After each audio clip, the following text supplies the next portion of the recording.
Hello everyone, in this video I will show you how to activate maintenance mode on Samsung Galaxy S23 FE.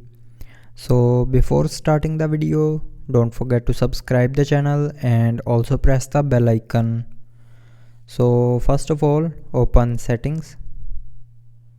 Now in settings, scroll down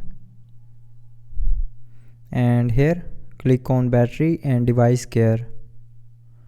Now here in battery and device care, scroll down and click on maintenance mode,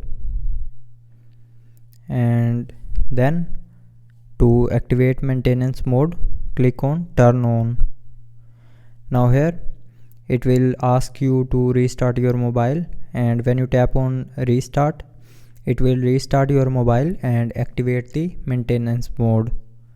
So that's how you can activate the maintenance mode on Samsung Galaxy S23 FE. I hope you liked the video. Thanks for watching.